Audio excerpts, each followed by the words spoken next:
واخيرا جه الفيديو اللي كلنا مستنيينه، وانا بالذات بفارغ الصبر مستني اعمله. حان وقت التوقعات. توقع ما بتخيبش ان انا رقم واحد في التوقعات على اليوتيوب. حرفيا انا حرقت كاس العالم حرفيا بالمعنى الحرفي، من اول المجموعات لحد بطل كاس العالم. بس قبل ما نبدا الفيديو يا شباب ونبدا التوقعات، معكم محمد حامد، ولو مره تتفرج على انزل اعمل اشتراك وفعل زر الجرس عشان يوصلك كل جديد. زر الاشتراك ما بيتكهربش، اثبتت الابحاث العلميه كلها ان انت لما بتضغط على زر الاشتراك او السبسكرايب من الموبايل، من التاب، من الكمبيوتر، الزر ده ما بيكهربش. والله العظيم ما بيكهربش. انا فاضل لي اقل من 40 واوصل لاول 1000 على القناه، فانزل اعمل اشتراك يا شباب وفعل زر الجرس عشان يوصلك كل جديد. عايزين نوصل الفيديو ده ل 20 او 30 لايك. انا مش عارف ايه الرقم ده، اكيد صغير بالنسبه لعدد السبسكرايب، بس لو الحمد لله ان شاء الله الواحد يوصل له هيبقى فرحان فشخ. وصلوا ل 20 او 30 لايك. ويلا بينا يا شباب نخش على الفيديو ونخش على التوقعات ونقول بسم الله الرحمن الرحيم. والمجموعه الاولى فيها قطر المستضيفه لكاس العالم باجواء خرافيه وخياليه ما حصلتش قبل كده في كاس العالم، وملاعب اول مره تبقى موجوده في اي تاريخ كروي حرفيا، والسنغال وهولندا والاكوادور. مع احترامي لاي حد في الاربعه اللي في المجموعه دي، هنبدا يا شباب كده بالصلاه على النبي. نبدا نحط المركز الاول بضمان، وبعدين نتخانق على الثلاث مراكز الباقيه. المركز الاول بضمان هولندا فانخال، هولندا فان دايك، ماليزيا هولندا فان دي بيك اللي ما بيلعبش بس هيبقى موجود اساسي مع المنتخب، هولندا دي يونج، هولندا ممفيس ديباي، هولندا طواحين ان شاء الله هم المركز الاول.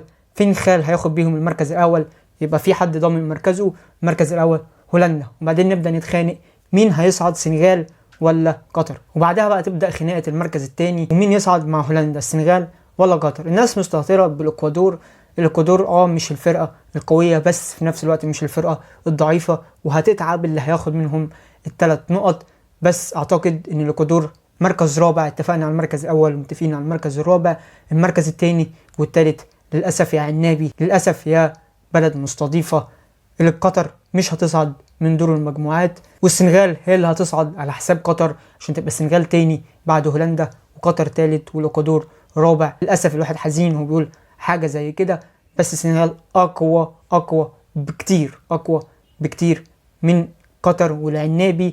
اعتقد مركز اول هولندا، مركز تاني السنغال، مركز تالت قطر، مركز رابع الاكوادور. نخش على تاني مجموعه من مجموعات كاس العالم، انجلترا، امريكا، ويلز وايران. انجلترا مع مدرب ساوث جيت، مش المدرب الخرافي بالنسبه لجوده اللعيبه واللعيبه الموجوده، بس اعتقد ان احنا نبقى متفقين ان انجلترا المركز الاول وويلز المركز الرابع. مع احترامي لويلز، انجلترا هي المركز الاول وويلز المركز الرابع، وبعدين هنتخانق مين هيصعد مع انجلترا. انجلترا بعد ما قلنا ان هي المركز الاول، مين مركز تاني يا ترى؟ مركز تاني ايران مع كروش اللي سافر قطر وسابنا. هو هنا سافر كروش وسابنا هنا، هو سافر واحنا اللي فضلنا هنا للاسف ما خدناش معاه، سافر وسابنا.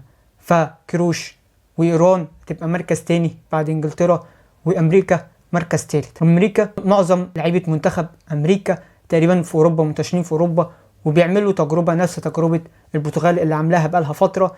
ليه حد الان اللي وصلت لحد الان ان البرتغال معاها نادي حرفيا يعتبر برتغالي كله، من ناحيه كل حاجه، من ناحيه مدرب، من ناحيه مشجعين، من ناحيه لعيبه برتغاليين. هو ولفرهامبتون في انجلترا. برتغال لعيبتها منتشره في العالم كله، فامريكا بتاخد النهج ده والمدرسه دي. وحاليا معظم المنتخب الامريكي ومعظم لعيبه المنتخب الامريكي في اوروبا، منتشرين في اوروبا على الاقل في كل دوري في من 20 ل 30 لاعب على الاقل في كل نادي، في لاعب في اي دوري من الدوريات الخمسه الكبرى في اوروبا، درجات تانية او درجات اولى. في امريكا اعتقد امريكا مؤهله ان هي تصعد مع انجلترا، بس انا اقدر اقول ان ايران هتصعد تاني بعد انجلترا بالخص الكروي المعروف من كروش هصعد. انا هصعد من المجموعات، فاعتقد ان انجلترا مركز اول، ايران مركز تاني، امريكا مركز تالت، ويلز مركز رابع. خش على المجموعه الثالثه من مجموعات كاس العالم، ارجنتين، بولندا، والسعوديه، والمكسيك. واول فريق عربي معانا في المجموعات المكسيك. طبعا مركز رابع للمكسيك، مركز رابع للمكسيك، تقريبا اكتر فريق خسر في كاس العالم ب 28 مباراه، رقم قياسي ما شاء الله. ولو خسر كاس العالم ده وهيكسر رقم القياسي بتاعه بتاع الخساره، هيبقى اكتر من 28. ما شاء الله عليه كمنتخب. في 2 ضامنين مركزهم واحنا متفقين عليهم، الارجنتين مركز اول والمكسيك مركز رابع. ارجنتين مركز اول. مشكله الارجنتين ان التفاؤل بيهم بقى لدرجه مش طبيعيه، كل ده بسبب ان ميسي والناس كلها اللي حوالين ميسي عايزين ميسي ياخد البطوله اللي ناقصاه تقريبا في تاريخه وكاريره كله، اللي هو كاس العالم. الطموح حوالين منتخب الارجنتين بقى قوي لدرجه مش طبيعيه. الطموح كان حوالين منتخب الارجنتين في الكوبا الاخير ما كانش للدرجه دي. المنتخب قوي، ماسكهم مدرب وطني، مدرب ارجنتيني، الفرقه قويه، الفرقه حلوه، بس الطموح ما كانتش وصلت لدرجه ان هم يكسبوا الكوبا. فهم عملوا المستحيل وعكسوا كل الطموح وعكسوا كل التوقعات وفازوا بالكوبا. بس بالعكس المره دي كل اللعيبه وكل الجماهير والناس كلها حوالين ميسي عايزين ميسي ياخد كاس العالم. الطموح ده سلبياته اكتر من ايجاباته بكتير. الطموح ده ممكن يخليك مغرور، وممكن يركبك على الفرقه اللي هتلعبك، وممكن يخليك راكب نفسيا على الفرقه اللي هتلعبك في كاس العالم كالسعوديه وكبولندا او كمكسيك. بس اعتقد ان انت ضامن المركز اول، بس الطموح ده لو خدك اكتر من كده كاس عالم ودنيا وحوارات، وخلاك الحوار ان انت تحس ان انت ضامن ان انت تأهل من المجموعات، ممكن تخسر نقط، وممكن حد فعلا ان هو يرخم عليك في النقط للدرجه دي. الطموح حاجه سلبياتها اكتر من ايجابياتها، بالذات في كرة القدم. الطموح على الارجنتين قويه جدا، بس اعتقد الارجنتين مركز اول، واعتقد للاسف يا هيرفي رينارد مع السعوديه مش هتصعد، واللي هتصعد هي بولندا عشان تبقى بولندا مركز تاني. السعوديه كاسماء فرقه حلوه، بس لسه برضو الدنيا مش مترابطه، فاعتقد السعوديه مركز ثالث والمكسيك مركز رابع. نخش على المجموعه الرابعه من مجموعات كاس العالم، فرنسا، تونس، والدنمارك، واستراليا. فرنسا ما اعتقدش ان هي هتكرر الحاجات او الاخطاء اللي وقع فيها المنتخبات اللي قبل كده، اللي هو المنتخب اللي بيكسب كاس عالم بيجي النسخه اللي بعديها ما بيتاهلش اصلا من المجموعات. فاعتقد ان فرنسا مش هتعمل كده. لا مش انا. فرنسا هتصعد عادي من المجموعات. وخلينا في حاجتين متفقين عليها، فرنسا مركز اول واستراليا مركز اخير، او تونس مركز اخير الله اعلم. بس بعدين نتخيل ان تونس زي ما احنا عارفين صعدت اصلا بجون عكسي بشوطه واحده على المرمى، ده عشان كده صعدت لكاس العالم. المهم انها صعدت، مش مهم صعدت ازاي، المهم ان صعدت. الواحد بيتمنى ان تونس تتاهل من دور المجموعات، بس ده اللي انا مش معتقده. كاسماء وكلاعيبه حلوين جدا، بس ما اعتقدش ان هم هيعملوا حاجه للاسف في كاس العالم. فرنسا مركز اول بديشامب بالاسماء الخرافيه في الهجوم اللي مش طبيعيه، جريزمان وبنزيما ومبابي وجيرو ديمبلي، اسماء مش طبيعيه هجوميا موجوده في فرنسا مع ديشامب. اعتقد ان هم هيبقوا مركز اول، ضامنين المركز الاول في كاس العالم ويتاهلوا عادي. مش هيعملوا حوارات ان هو الكاس العالم السنه دي النسخه اللي بعديها ما بتاهلش، لا هيتاهلوا عادي. فرنسا مركز اول.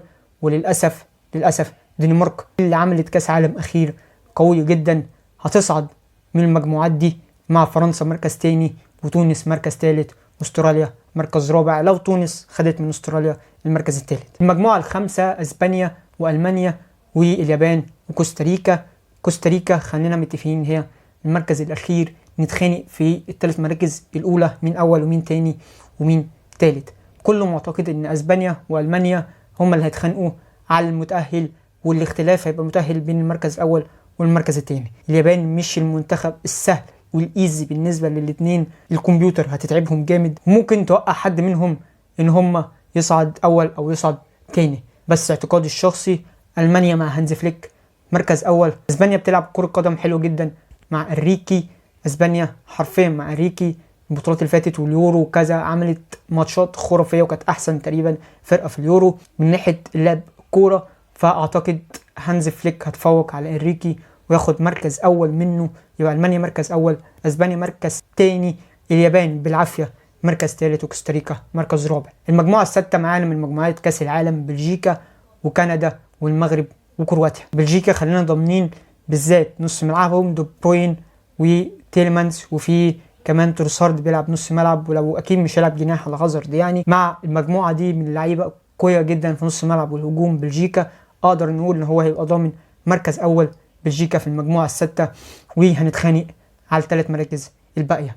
انا اتمنى المغرب، مع اني شايف ان المغرب هتقدر تعمل كاس عالم قوي جدا. المغرب تقدر تعمل كاس عالم قوي جدا كاسماء وكمدرب وككل حاجه، تقدر تعمل كاس عالم قوي جدا حرفيا، تقدر تصعد كمان، تصعد بصعوبة بس تقدر تصعد. بس للأسف أنا شايف إن المركز الأول هيبقى بلجيكا، كرواتيا المركز الثاني، المغرب مركز ثالث، وكندا المركز الرابع. كرواتيا هتتفوق على المغرب، أعمارهم ونسبة أعمارهم أعلى، معديات 30 بالنسبة لأعمار المغرب. بس أنا شايف إن كرواتيا هتصعد على حساب المغرب من المركز الثالث مع بلجيكا، عشان يبقى بلجيكا وكرواتيا مركز تاني، مغرب مركز ثالث، وكندا مركز رابع. واتمنى ان انا اكون غلطان والمغرب هي اللي تتأهل. المجموعة السابعة من مجموعات كاس العالم، برازيل، صربيا، والكاميرون، وسويسرلندا. خلينا متفقين حاجة بس لازم نتأكد منها 100%، او نتفق على حاجتين: ان البرازيل مركز اول، والكاميرون هي حصلت المجموعة. الكاميرون حصلت المجموعة بلا ولا نقطة. الكاميرون حصلت المجموعة من غير ولا نقطة، وده رهاني الوحيد في كاس العالم ده، ان الكاميرون هي المركز الاخير من غير ولا حتى نقطة واحدة في كاس العالم ده. والبرازيل مركز اول في المجموعة السبعة، يبقى البرازيل مركز اول، وده حاجة لازم تبقى بديهية واكيد 100%. حاجة غير كده تيتي ده يشوفوا له اي حتة يرموه فيها اي زبالة. ان انت معاك مجموعة لعيبة فوق ال10 مهاجمين تقريبا. مشكلة البرازيل الوحيدة في الباكين اليمين والشمال. اكيد الفيز مش هيلعب اساسي، وتيلس برضو مش الباك القوي، ولا ساندرو اكيد يعني، والناس اللي بتشجع يوفنتوس عارفه حاجه زي كده. بس انا شايف ده نقطتين الضعف الوحيدين عند البرازيل، هما الباكين اليمين والشمال. كقلوب دفاع وكحارس ما شاء الله، وقلوب دفاع ما شاء الله، نص ملعب ما شاء الله، وهجوم 20 ما شاء الله. هجوم فوق ال10 مهاجمين حرفيا في هجوم البرازيل، ومش اي هجوم، فينيسيوس ونيمار وانتوني وي وي وي وي حرفيا حاجة مش طبيعية.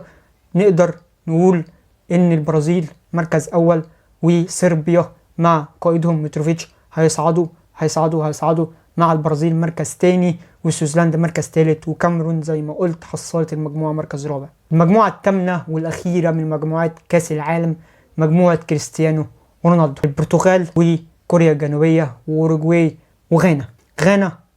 غانا عملت منتخب قوي جدا بالاستدعاءات اللي عملتها، وان هي جنست وي مع نيكو ويليامز. يعني هو اسمه كده نيكو ويليامز، مش حاجة تانية، هو اسمه كده نيكو ويليامز، اللي لاعب اتلتيكو بالباو، اللي لاعب تقريبا مش عارف 3 سنين من غير ما يرتاح، لاعب كل الماتشات ما شاء الله عليه ما شاء الله. وطارق لمتي، انا مش عارف هم خدوا الباقي ولا لا، لان كان في لعيبه كتير جدا المفروض اترفضت من منتخبات اوروبا وراحت لهم. طارق لمتي ونيكو ويليامز لعيب اتلتيكو بالباو، لعيب كرة قدم بتاع اتلتيكو بالباو. واوروجواي نونيز، سواريز، وكافاني، وفالفيردي. اوروجواي اللعيبه دي كلها هجوميا اقوياء جدا. انا شايف والله اعلم ان البرتغال هتبقى فيه صعوبه جدا ان هي تاخد مركز اول في المجموعه دي، بالذات ان كوريا الجنوبيه مش الفريق الهين اللي تقدر تاخد منه 3 نقط وتروح ماشي. لا، فريق هيتعبك جدا لما تاخد منه 3 نقط مع قائدهم صن. بس انا شايف ان البرتغال ان شاء الله تصعد مركز اول، وكوريا الجنوبيه ثالث، واوروجواي تاني، والمركز الرابع هيبقى غانا هتبقى حصلت المجموعه زي الكاميرون. والمركز الاول البرتغال، المركز الثاني هيبقى اوروجواي. هتصعد اوروجواي بسبب شبابهم وبسبب قوتهم. امريكا الجنوبيه اقوى جدا جدا من بتوع اليابان والناس دي. فانا شايف ان المجموعه الثامنه والاخيره البرتغال مركز اول ان شاء الله. مشكلتهم مع سانتوس المدرب الدفاعي البحت، بس الفرقه دي لو لعبت كره هجوميه مفيش حد حرفيا ممكن في العالم كله وفي اوروبا يقدر ينافس معاهم. حرفيا فرقه هجوميه بحته مع قائدهم كريستيانو، مع لياو، مع برناردو سيلفا، مع مش عارف الصراحه سانتوس محتاج ايه اكتر من كده. انا شايف انه لعب هجوميا هيبقى افيد له من هو يلعب دفاعيا. دفاعيا عندهم اعمارهم كبيره كبيبي، وبس الفرقه كمان كويسه.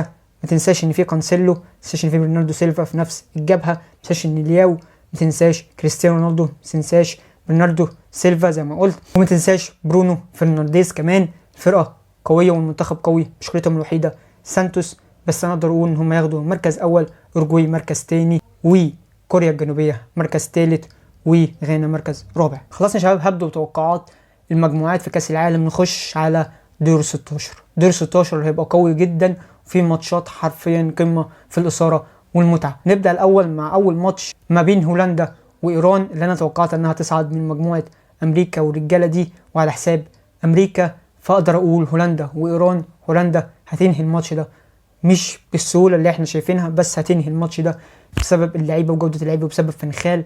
هتصعد هولندا على حساب ايران. تاني ماتش من ماتشات دور 16 ارجنتين ودنمارك. ارجنتين هتتعب في الماتش، بس ميسي ورفاقه هيعدوا الماتش ده مش بالسهوله، بس 70 او 80 بالنسبه للارجنتين، 20 بالنسبه للدنمارك. الدنمارك تتعبهم وكده، بس الارجنتين برضو ميسي ورفاقه هيصعدوا على حساب الدنمارك. الماتش الثالث ماتش المانيا وكرواتيا. ماتش المانيا وكرواتيا في دور ال 16 شايف ان هو الماتش هيبقى ايزي بالنسبه لالمانيا، واقدر اقول المانيا تقدر تصعد بسهوله على حساب كرواتيا. كرواتيا وصيف الكاس عالم السنه اللي فاتت، بس ما اعتقدش ان حاجه زي دي ممكن تتكرر تاني. يبقى المانيا هتصعد على حساب كرواتيا. رابع ماتش من ماتشات دور ال 16 برازيل اوروجواي. الماتش ده امريكي جنوبي بحت وصرف. ماتش هيبقى قوي جدا وفيه كميه التحامات وانذارات، وماتش هيبقى عظيم حرفيا تكتيكيا وفرديا ومهاريا وقوه وجماهير وكل حاجه. برازيل اوروجواي اقدر اقول ان البرازيل هتصعد على حساب اوروجواي بصعوبه، ممكن توصل لضربات الجزاء، بس البرازيل هتصعد على حساب اوروجواي. خامس ماتش من ماتشات دور ال 16 انجلترا السنغال. السنغال مش هتبقى اللقمه الهينه والضعيفه بالنسبه لانجلترا مع مدربهم ساوث جيت اللي ما خدش وما عملش حاجه في كاس العالم ده. اعتقد ان هو هيطير حرفيا طيران كده، مع انه عنده باكات وعنده نص ملعب وعنده هجوم حرفيا مش طبيعي من ناحيه كل حاجه. انجلترا حرفيا ما فيهاش مركز تقريبا وحش، غير ممكن يكون قلوب الدفاع لو ماجواير لعب، بس غير كده انجلترا فرقه ومنتخب قوي جدا. شايف ان انجلترا هتصعد على حساب السنغال بصعوبه، بس هتصعد على حساب السنغال. ماتش بقى فرنسا وبولندا. ماتش اللي مفيهوش فنيات ومفيهوش حاجات كتير. فرنسا هتصعد بيزي وين على حساب بولندا. ماتش بلجيكا واسبانيا. الماتش فعلا هيبقى قوي جدا ما بين نص ملعب ده ونص ملعب ده.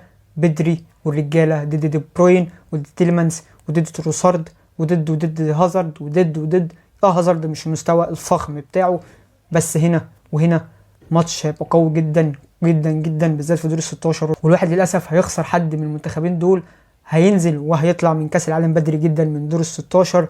ماتش بلجيكا واسبانيا اقدر اقول انريكي مع اسبانيا هيتأهل على حساب بلجيكا. الماتش الاخير من ماتشات دور ال 16 ماتش البرتغال وصربيا. الماتش مش هيبقى سهل بالنسبه للبرتغال. صربيا منتخب قوي وعنفواني جدا وعنيف جدا مع قائدهم متروفيتش، بس انا شايف ان البرتغال هتصعد على حساب صربيا. ده هو حاجه انت شايفها وبتتمناها في نفس الوقت ان البرتغال تصعد على حساب صربيا. خلصنا دور ال 16 ودور المجموعات، نخش على ماتشات ربع النهائي. ماتشات ربع النهائي تبقى ماتشات قمه في الاثاره والمتعه، تبقى ماتشات قويه من اقوى الماتشات اللي هتشوفها في ربع النهائي كاس عالم، في كل نسخ كاس عالم حرفيا. اول ماتش من ماتشات ربع النهائي هولندا وارجنتينا.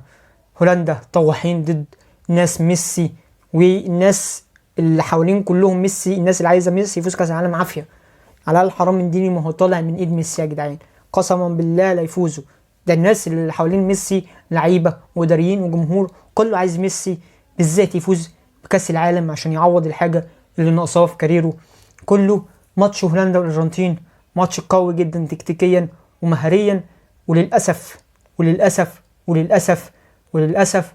انا شايف ان مسيره الارجنتين ومشوار الارجنتين وميسي هينتهي هنا في ربع النهائي، هيبقى على حساب هولندا، وللاسف هولندا هتصعد على حساب الارجنتين. تاني ماتش من ماتشات ربع نهائي كاس عالم المانيا والبرازيل. ماتش بعنوان الاخذ بالحق. لازم البرازيل تاخد بحقها من السبعه، لازم المانيا تخسر من البرازيل، واكيد وان شاء الله السلساو وناس نيمار وفينيسيوس هياخدوا حقهم من سبعه المانيا. ماتش بعنوان الاخذ بالاعتبار.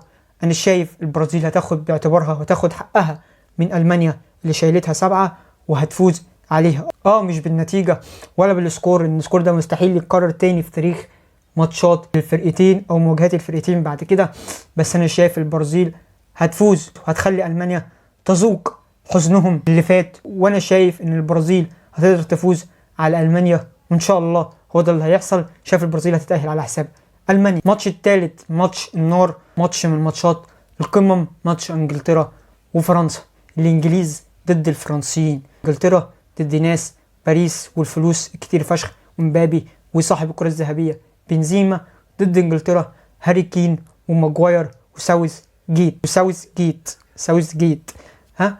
فانجلترا ضد فرنسا، انا شايف ان فرنسا هتصعد، وللاسف هتصعد بسهوله كمان على حساب انجلترا. خدي دي بقى، انجلترا هتخسر من فرنسا وفرنسا هتصعد على حساب انجلترا وبسهوله. الماتش الاخير معانا من دور ربع النهائي اسبانيا ضد البرتغال. للاسف مع ان الواحد شخص نسبه كبيره حمدوني وبيتمنى يشوف كريستيانو رونالدو رافع البطوله الغاليه واهم بطوله تبقى في تاريخه وتاريخ اي لاعب ياخدها، والبطوله اللي هي ناقصاه في كاريره، لان الراجل حقق كل حاجه تقريبا شارك فيها.